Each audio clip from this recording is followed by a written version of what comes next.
ہم لوگ بھی کتنے عجیب ہیں نا، نشانیاں محفوظ رکھتے ہیں اور لوگوں کو کھو دیتے ہیں۔ مرد کا زیادہ ہنسنا اس کے وقار کو برباد کر دیتا ہے۔ خوش نصیب ہے وہ انسان جو اپنے نصیب پر خوش ہو۔ جو چیز تمہیں تکلیف دے اس کو راستے سے ہٹا دو، تمہارے لیے یہی نیکی ہے۔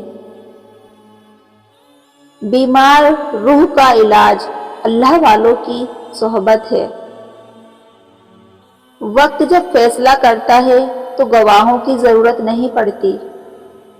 آج کا انسان اپنے دکھ سے نہیں، دوسروں کے سکھ سے زیادہ دکھی ہوتا ہے۔ زندگی خود راستہ بناتی ہے، راستے زندگی نہیں بناتے۔ شیشہ کمزور تو ہوتا ہے مگر سچ دکھانے سے گھبراتا نہیں ہے۔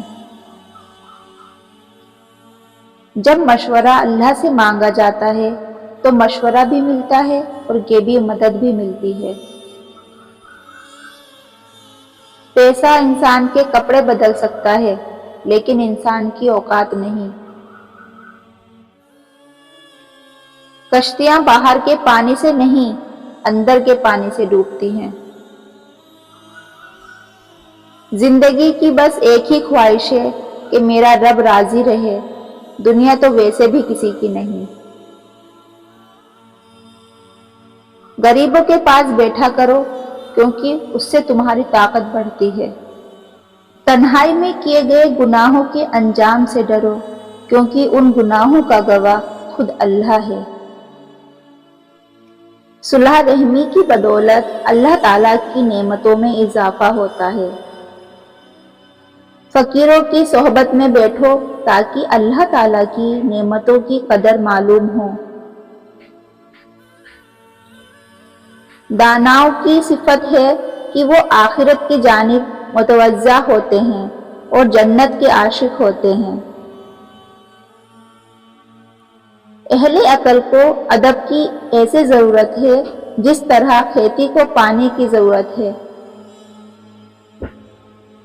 جو آدمی غفلت میں رہتا ہے وہ جہالت میں پڑا رہتا ہے اور جو جہالت میں پڑا رہتا ہے وہ بیکار رہتا ہے۔ جب دل ٹوٹ جائے تو اللہ کے آگے جھک جاؤ کیونکہ اس سے بہتر کوئی جان نہیں سکتا کہ کس رنگ کے دھاگے سے کہاں پیوند لگانا ہے۔ دھڑکن احساسات سے چلتی ہیں، احسانات سے نہیں، اس لیے جس سے جب تک رشتہ رکھیں احساس کا رکھیں نہ کہ احسانات کا۔ دل میں محبت کا ہونا ضروری ہے ورنہ یاد تو روز دشمن بھی کیا کرتے ہیں۔ انسان کتنا بھی بڑا ہو جائے اپنی پسند کے لوگوں کے لیے جذبات بچوں جیسے ہی رکھتا ہے۔ خدا نے ہمیں زمین پر خالی چیک کی طرح بھیجا ہے، خوبیوں اور قابلیت کے مطابق ہمیں خود اس میں قیمت بھرنی ہے۔ اپنے گھر کے بزرگوں کی آنکھیں کبھی بھیگنے مت دینا کیونکہ جس گھر کی چھت سے پانی ٹپکتا ہے اس گھر کی دیواریں بھی کمزور ہو جاتی ہیں۔ ماں باپ کے ان ادھورے سپنوں کو پورا کرنے کی کوشش ضرور کریں جو ہمارے سپنے پورے کرنے میں ان کے سپنے ادھورے رہ جاتے ہیں۔